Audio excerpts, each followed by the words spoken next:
Okay, welcome back. Our next presentation is going to be from Hank Anderson, the Vice President of Software Development at StatEase.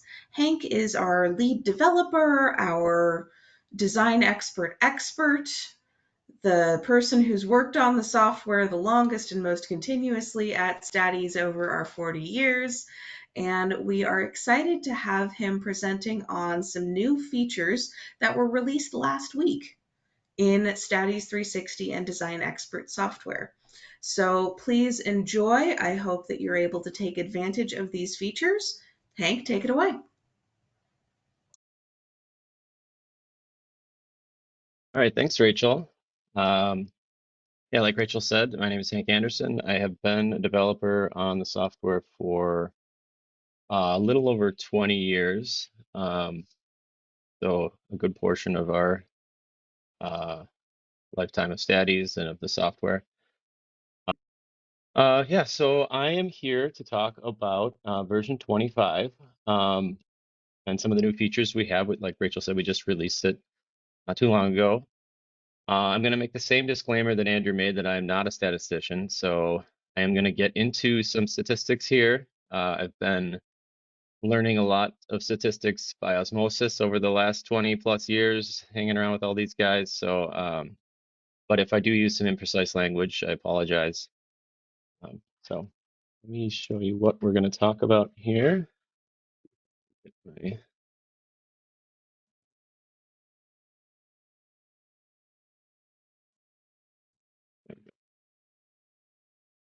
All right, so I'm going to highlight a few of the new features in 25. The first feature I'll talk about is perceptually uniform color maps.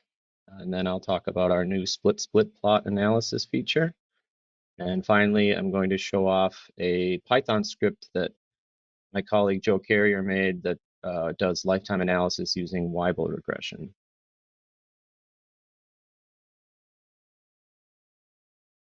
The perceptually uniform color maps.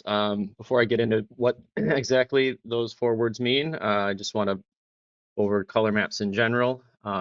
So they're simply a way to visualize your data, right?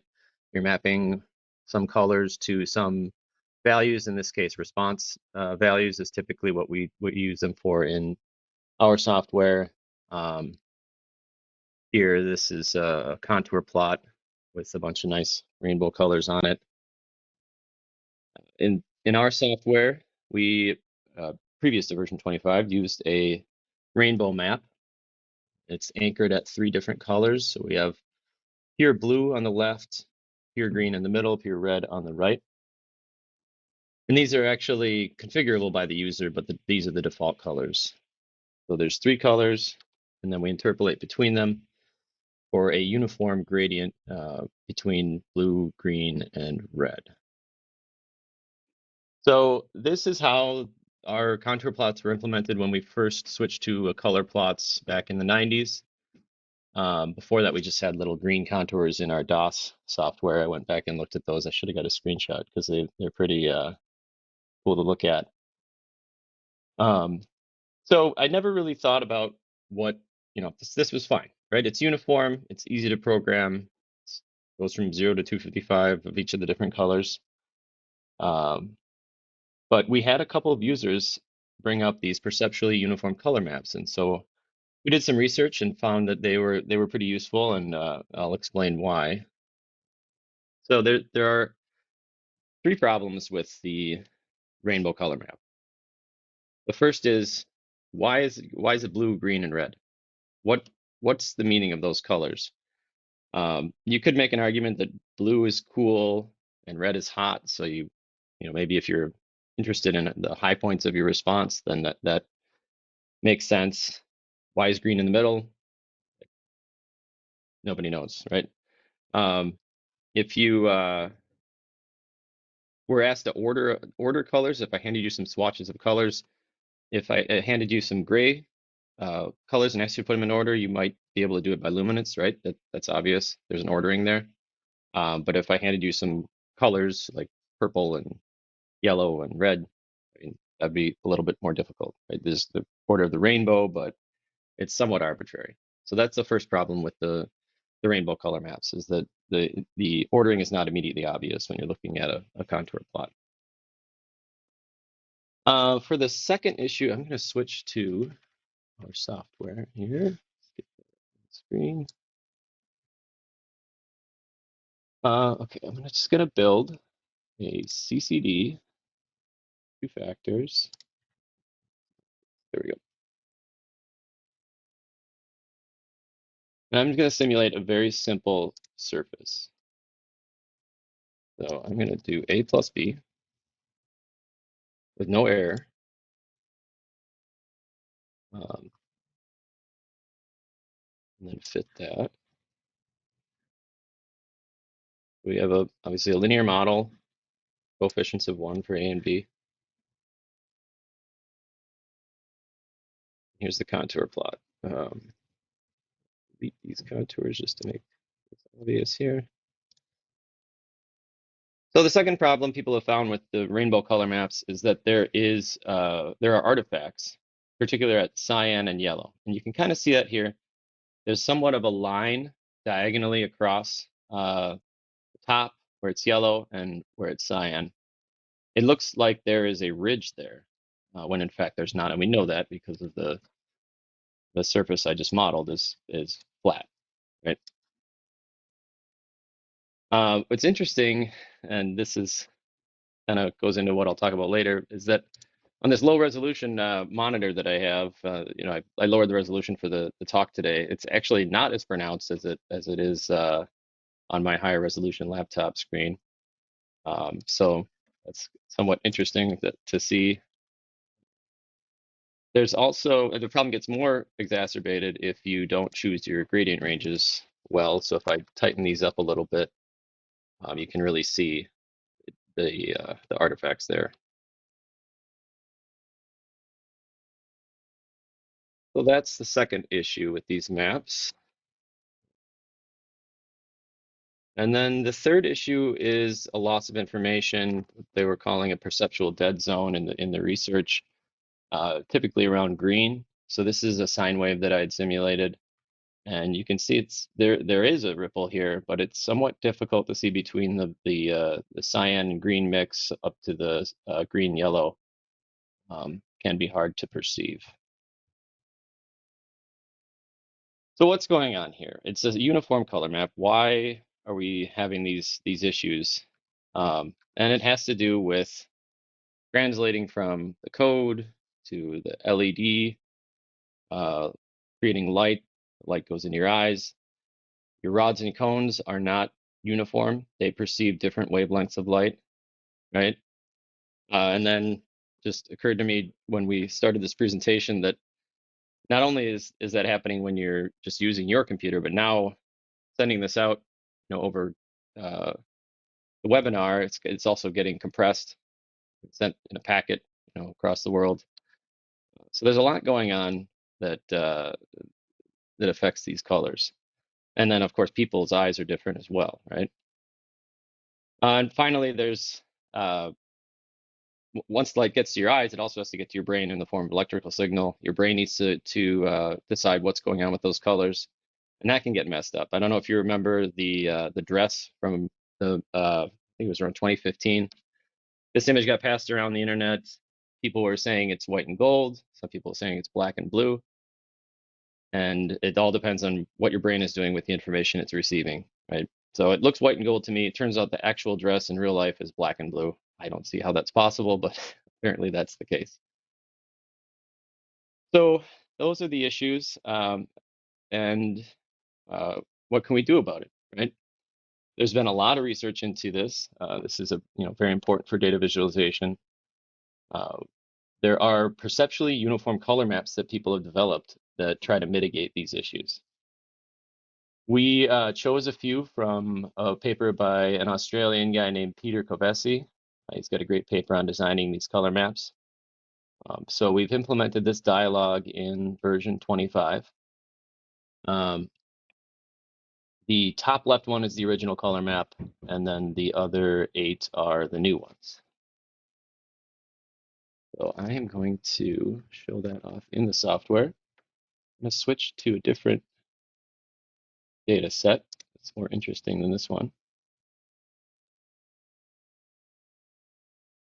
I'm actually going to use the Gaussian process model because that gives you a little bit more fun contours as it fits the data perfectly here. Okay, so this is the original color map. Again, I'm going to get rid of the contours. I find them distracting when I'm looking at these colors. Hide some of this stuff. Okay, so this is the new dialog here.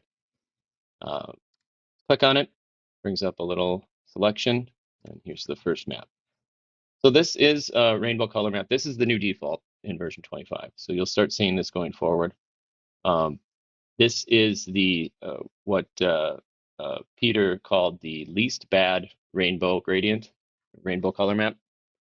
So there is still a little bit of artifacting around the yellow you can kind of see, but it is a lot better than the original three color map. So this map is 256 colors throughout the gradient here. We've got a grayscale. Say about that one. This heat map I like for desirability. It's great because if you're optimizing your desirability, one is always good, right? So going from the cool black and then getting hotter and hotter as you get up to like the white hot top end of the desirability, I think that's a really great use of this color map. We've got kind of a cool blue one, cyan, magenta. So these are all just linear color maps. This is a diverging color map. These are useful if you have like a reference level. So I'm going to add a contour right at this white, so around 41, 40, something like that. If you have a reference that you're interested in and you set up the color map so that reference is at white, then you know, so in this case, everything above 40 is red, everything below 40 is blue. So that can be useful as well. We've got an isoluminant color map. This is a map where all the colors are equal perceptual lightness. This is a little bit harder to see differences in, but that's there for people that want that feature. And then we have a map that's tailored toward color blindness.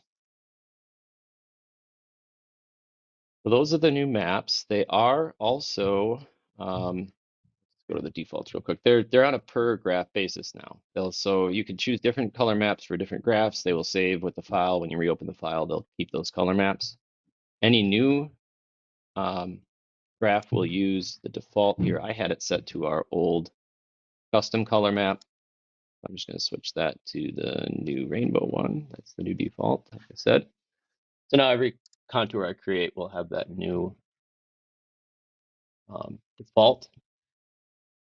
And like I said, it's on a per graph basis, so these can be different.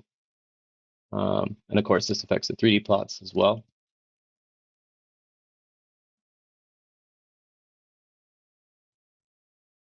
So that is our color map feature. I think it's pretty neat. The science behind it is interesting.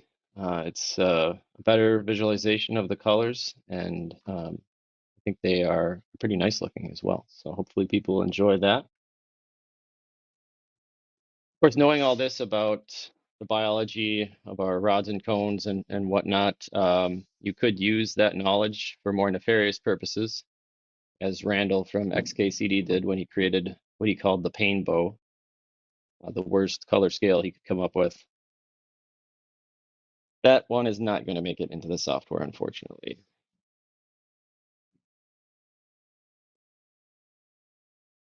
All right, moving on to split plots.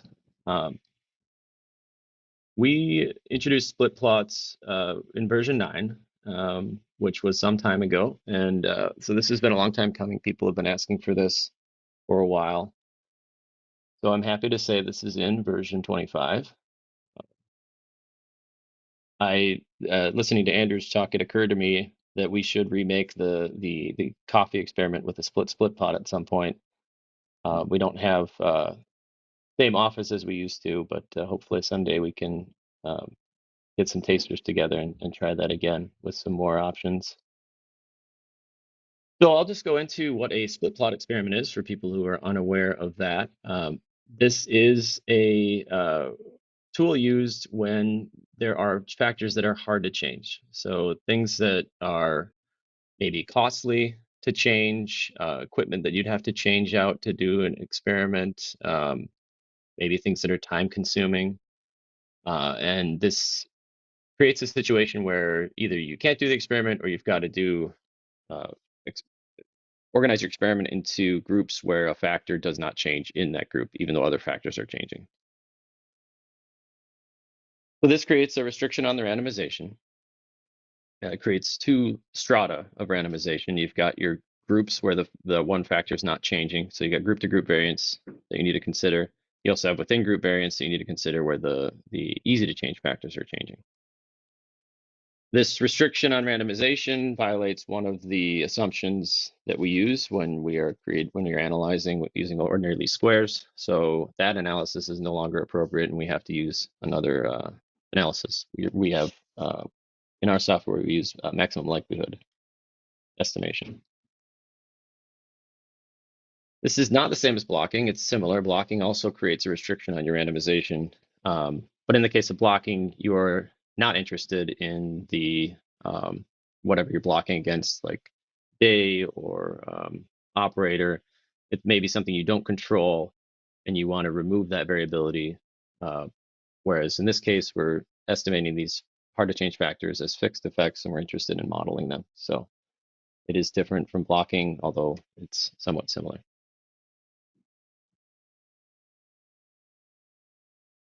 Just a quick example of a split plot experiment would be if you're doing something in agronomics.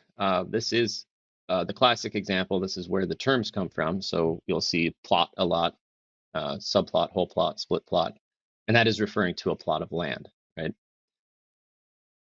In this diagram, we've got 16 different subplots divided into 8 whole plots each, and they are planted with some varietal of whatever corn or something like that, and then a fertilizer is applied to the 8 of them at a time. So that fertilizer for those 8 plots is not randomized. You've got one fertilizer, 8 different varietals. Another example, another thing that's applied to these whole plots, it would be like irrigation. It's really hard to change the amount of water in one plant versus another if they're planted right next to each other, right? So you might irrigate a whole section of plants all at once with one amount of water and then different amount of water for the next one. Another example, this is something that my colleague Martin came up with at dinner one time to explain DOE to somebody who's baking a pizza. I really like that. And that could be a hard to change factor, split plot experiment with a hard to change factor for the oven. So imagine baking 6 pizzas all at once. You've got different toppings on each pizza, so those are the easy to change factors. But you can bake 6 at once to save time and money. And in this case, you might have 2 hard to change factors, time and temperature, that combine to create a group. So one group might be 350 degrees at 8 minutes, and one group might be 375 degrees at 10 minutes or whatever, um, with 6 different pizzas at each time. And got a lovely AI photo there of a mega oven. I couldn't find a picture of somebody cooking 6 pizzas at once, so that was nice to get. Okay, and then split plots, just to expand on that example, if you added on top of it a very hard to change factor, now you've got an extra strata of randomization. So if you imagine that you are making up big batches of dough, so you could have 2 batches of dough with different properties, different amounts of salt or flour or whatever, enough to make 12 pizzas each, and then you divide those into 6 pizzas with different toppings per oven, and then that kind of creates that structure where you've got uh, dough as the group level, and then within that 12 run group, you've got 6 run subgroups of pizzas in the oven at a time. So I'm going to get into the software in a minute here and show you an actual experiment that was run. This is from Gary Olert's book on design of experiments. Gary was a professor at the U of M, University of Minnesota here. I worked with him on the original implementation of split plots many years ago, and he is now retired, but that's a great book. I believe it's free. So he uh, outlined an experiment that was done on the simulated wetland.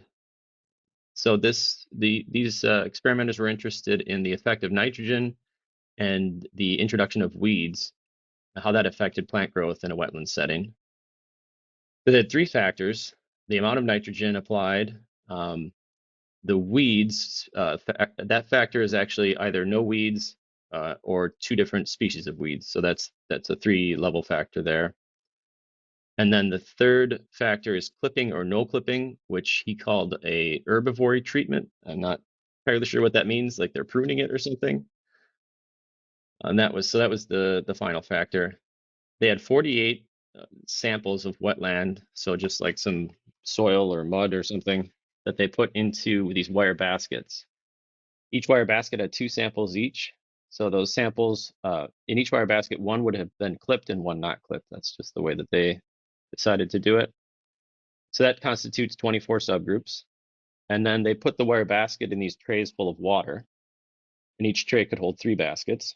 So that's the um, very hard to change factor there. And then they put those trays on tables. So this is actually a blocked split plot. They noted that one of the tables was near the door. So apparently they were concerned with the variability of the positioning of those tables, and they wanted to account for that in the experiment. So they created two blocks for those tables. And then after some period of time, they measured the fraction of biomass that is non-weed. That's phrasing of that makes me wonder what they're measuring, if it's actually the plant growth or just any part of the soil that's not weeded, but not a ton of detail on that. But it's actually, they recorded that as a percentage, and we'll show you that in a minute. This is just a kind of a visualization of the two tables, the 4 trays per table, and the baskets and the door. And then another visualization here with some nesting. I was worried this was not going to fit on the slide. You can see it gets fairly complicated as you add these different levels of randomization, but we've got 2 blocks, 4 groups per block, 12 subgroups yeah, for 4 groups, and then the runs, the 48 runs at the lowest level. All right, so I'm going to show how that is built. Let me get back to the software here. Do that. Okay, we'll go to split plot, and we're going to do multi-level categoric. This is currently the only place in the build that you can create a split plot, and the way you do that is by having a very hard and a hard to change factor. So we are going to call this nitrogen, 4 levels. They do not have amounts. I don't know what these 1, 2, 3, and 4 correspond to. Just if they use a categoric factor, they probably could have used a continuous factor there. Then we'll call this one weed, 3 levels, no weeds, 1, 2, and flipping.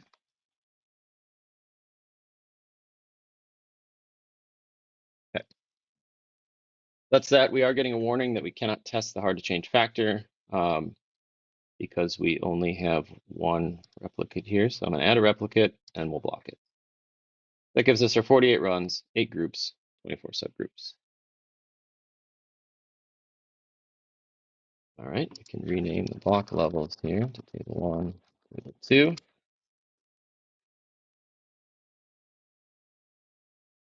I'm going to call this, I'm not going to call it fraction biomass because it's already a percentage, so let's do that. Don't worry about power right now. So when you build a split plot or a split plot, you might see this message.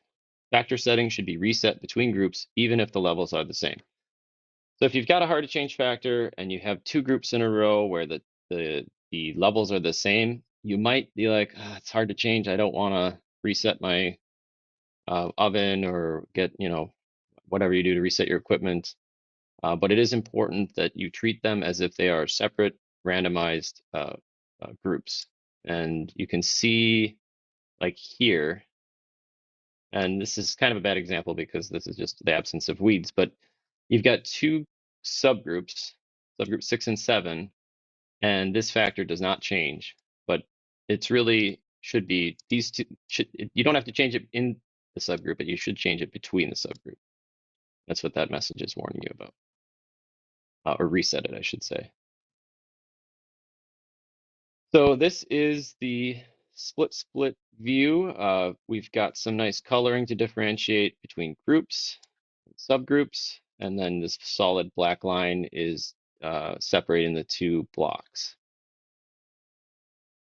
Another new feature in version 25 is that you can finally change the name of blocks. So I'm going to change that to table. That will make things more clear in the analysis. You can change the name of the groups. So this is a tray. And subgroups are basket.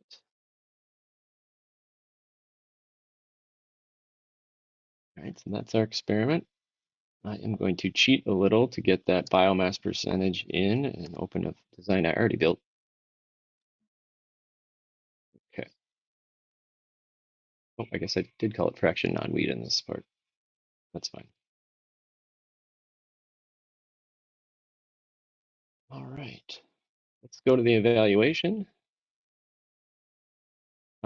So this is pretty similar to a regular randomized design.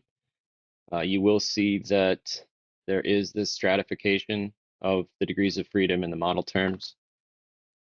So those are separated into whole plot. That's the WP stands for whole plot, SP stands for subplot. We've got our custom names in here, tray and basket. And then the sub-subplot level is just the individual runs. One thing to note is that the residual degrees of freedom are going to be lower than a fully randomized design because of that split structure. We're losing some degrees of freedom. The terms here, you're going to have lower power at the higher level. You're just not changing it as much, right? One other thing to note here, so A is a whole plot, is a very hard to change factor that constitutes these whole plots. When it is crossed with a lower level, a more randomized factor, that will move down into the lower randomization strata. So A crossed with B becomes a subplot term. A crossed with C becomes a sub-subplot term. Really have anything else to say about the evaluation? We can move on to the analysis. So you can see we've identified it as a mixed model. We're going to use restricted maximum likelihood as our analysis method here. Do this 2FI model. All right, so the ANOVA, the analysis is using REML. Again, a lot of the same stuff that you see in an ordinary least squares analysis. We do have p-values thanks to Kenward Rogers' method of doing these p-values. And you can see the error degrees of freedom changes depending on which strata the term is in. We got some significant results here. Some of this usual fit statistics, we don't have leave one out statistics like press in this analysis, but we do have coded and actual equations, model comparison statistics. We've got some values based on the log likelihood for comparing between different models. Have anything to say about this particular model? And then the estimate of variance components. So these are those different randomization levels, right? So blocks, zero variance. So they probably are not contributing to the growth of the plant at all. The tray strata contributes most of the variability here.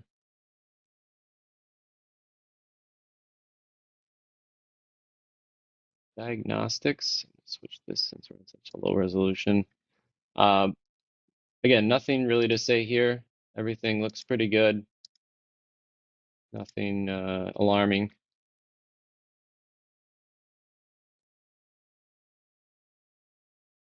And yeah, everything really follows from there. The predictions are made in the same way. So you can plot all the usual stuff. You can do optimization, point prediction, all the rest of the analysis is basically the same as you're used to. So yeah, the um, results of this experiment, if you have no weeds introduced, then you have a lot more biomass, and nitrogen did not seem to have much of an effect here.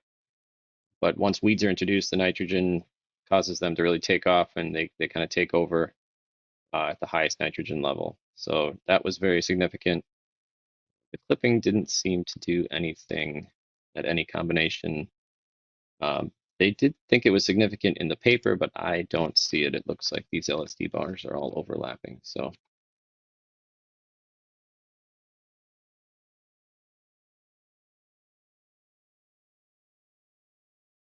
that is split plots, about 15 minutes or so. So that's might be a little bit of a whirlwind, but hopefully that people can find that useful. I know that sometimes it's very difficult to do experimentation given constraints, usually expenses. Um, so this is a very helpful feature for those situations.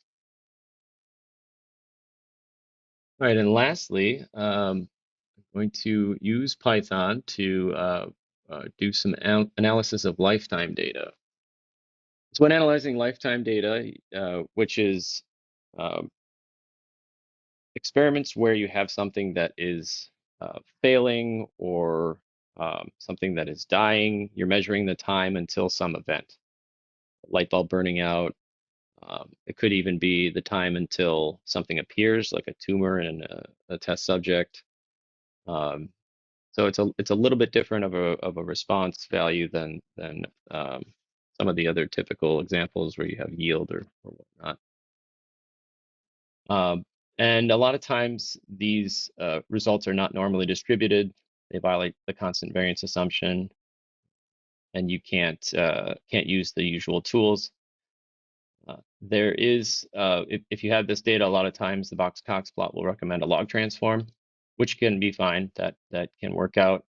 But using a transform is not always ideal because you have issues maybe with back transforming certain values, or there's also when you're making predictions in the original scale, you have a difference between the median and the mean, and that can be problematic.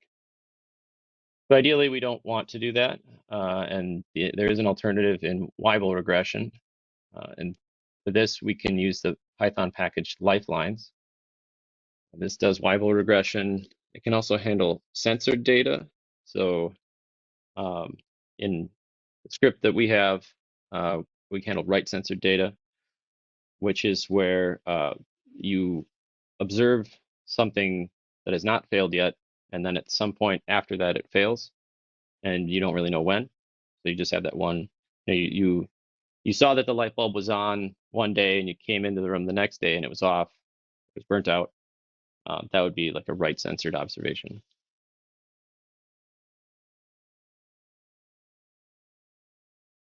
We have this ball bearings example that I'll go through. The goal of the experiment was to increase the lifetime of ball bearings in some um, device.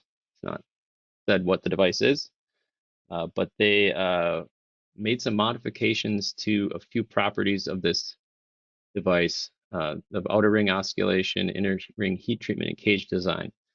So they came up with these three categorical factors with they either had the standard uh, part of the device or they modified it somehow in a way that they thought would improve ball bearing lifetime. And using ordinary least squares for this, you can see the residuals are not normal. I'm going to open that up in the software to show you what that looks like. Ball bearings.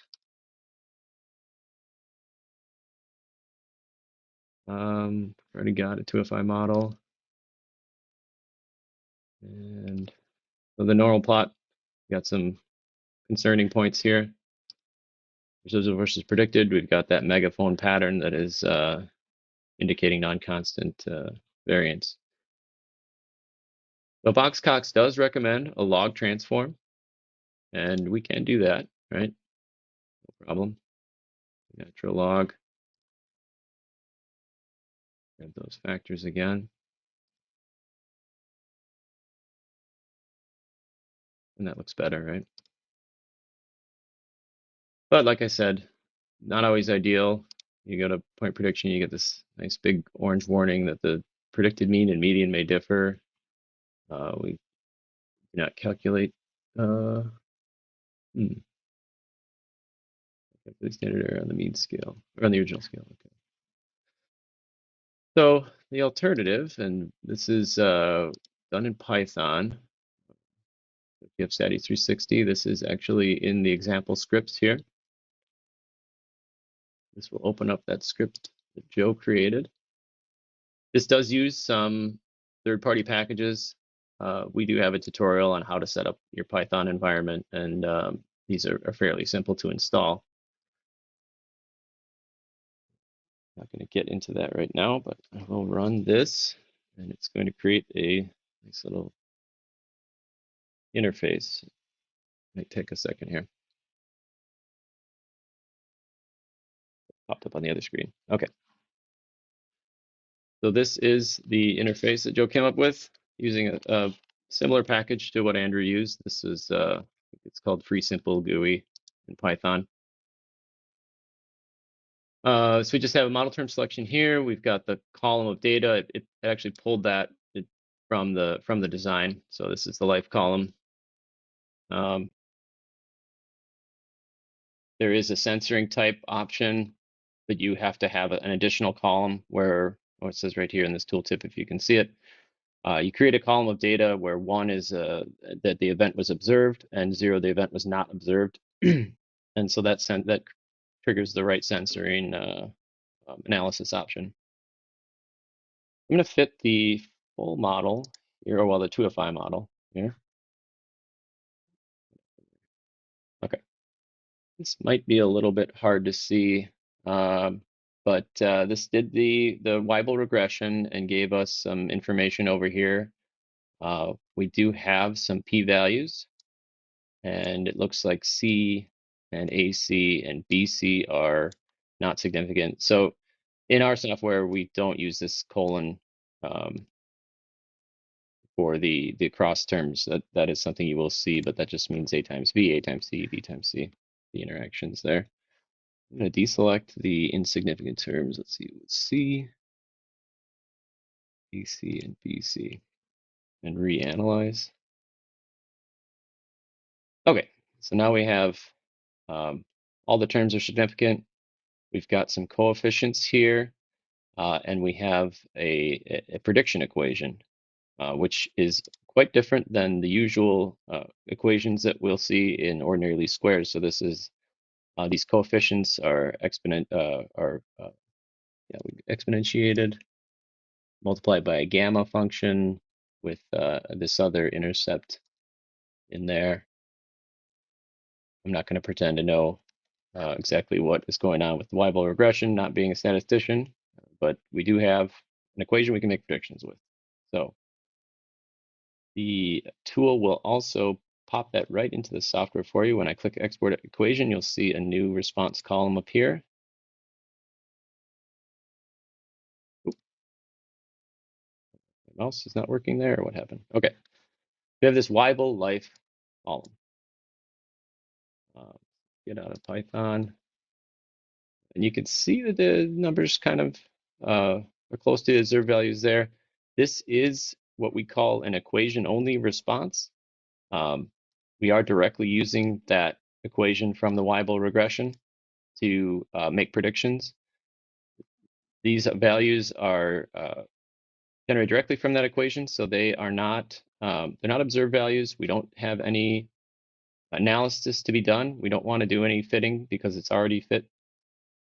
We can just make predictions with that response. So you can already see from this equation that the modifications were successful in increasing the lifetime quite a bit. And we can make predictions, we can optimize, right? So go into here and maximize that. Um, so we have desirability of 1 at all the modified settings, and greatly increase the lifetime over the standard settings. There are, I think, 2 solutions. Well, C was not in the model, so it doesn't matter what that was set to. It doesn't affect the results here. That is how you use that Weibull regression tool in Python in States 360. While I'm on the optimization, I do want to point out, and I'm going to open up a different data set for this, but we did add a few features to optimization that can be quite useful. You'll notice, for one thing, that there are flags here indicating the desirability value of that particular factor or response. This is something that can be quite useful if you are consistently seeing 0 desirability and you want to figure out what is going on, why your desirability is 0. Because if any particular criteria is 0, it can 0 out your whole desirability. We added the ability to see the individual desirability values of each contributing criteria. So here, conversion, the desirability of the value of 87.3 is 0.788. 54 corresponds to 0.948 desirability. And then the product of those creates the overall desirability, although there is a, it's not just a straight up product. I don't remember the exact equation, but that is available in the help. So this factors tool is now able to be manipulated in this view. And you can see now we're not at a solution anymore. It's switched to current point because I started tweaking these. And so the desirability has shifted accordingly. So that's available in the reports, the ramps. You'll see these little flags slide around when I do that. Bar graph, we've got the desirability values alongside the bars there. Hopefully people can find that informative when you're exploring your design space in terms of your optimal desirability here.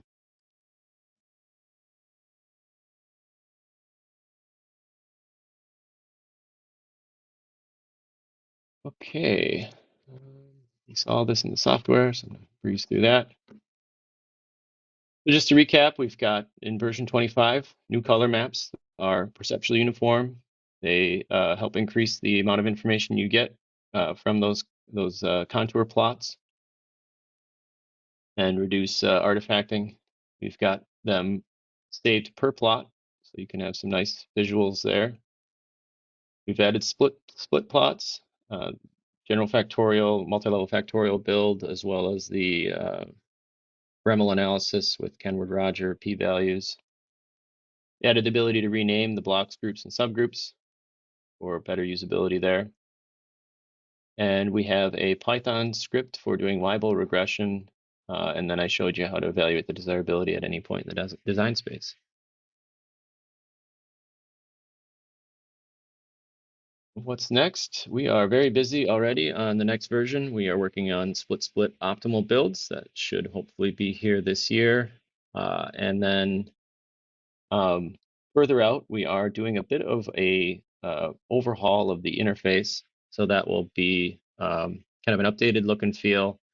But more exciting to me anyway is improvements to the usability. We're going to focus a bit on making the design layout spreadsheet more usable, be more flexible in what you can do there. Can't say much more than that at the moment, but that is what we're working on in the horizon. All right, I think we have some time for questions here. So I guess, Rachel, do you need to do something for that? I will read the question that we have aloud for you. Okay. With Weibull regression, you are demonstrating how to use a Python package within StatEase. R is also offering packages for Weibull analysis. Can they be directly coupled to StatEase too, or should it be done via a Python link? So, I mean, you can separately create an equation in R and then using the that simulation, um, the, you would need to do a little bit of modifying to make it work with our terminology here. Let me just pull that. Oh, I don't have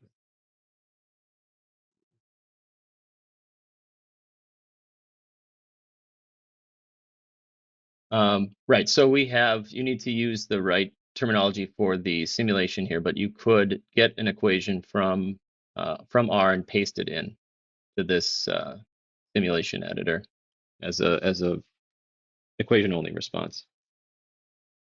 But in terms of actually programmatically interfacing with the software, how it kind of popped that in for you and pulled the life data for you, you wouldn't be able to do that in R, unfortunately. Have any questions? You can definitely email me. Um, love hearing about Python. Love that Andrew had it in his talk. So yeah, or any part of the program. I've been here a long time. I am very familiar with it. Okay, we've got a few more questions here. Right. I believe this was answered in the talk, but Mark asks, are there perceptual color maps for any forms of color blindness? So we did put one in. Um, there are more, and we are considering adding some more. We only added the 8 just to not kind of overwhelm the user. This one is for color blindness. I'm not going to pretend to know what protanopic or deuteranopic is, but there were, I think, 3 or 4 in um, Peter's paper. So this is the one we added. But right, there are more. If this doesn't work for you and you have a different map that you'd like, definitely let us know. They're not that hard to add. So yes. All right, next question. Is it fair to say that while the statistical tests and error terms will be different for the split plot analysis versus a non-split plot analysis, the fitted prediction model will be the same with or without the split plot analysis? I don't believe that is true. I think it could be, but it would depend um,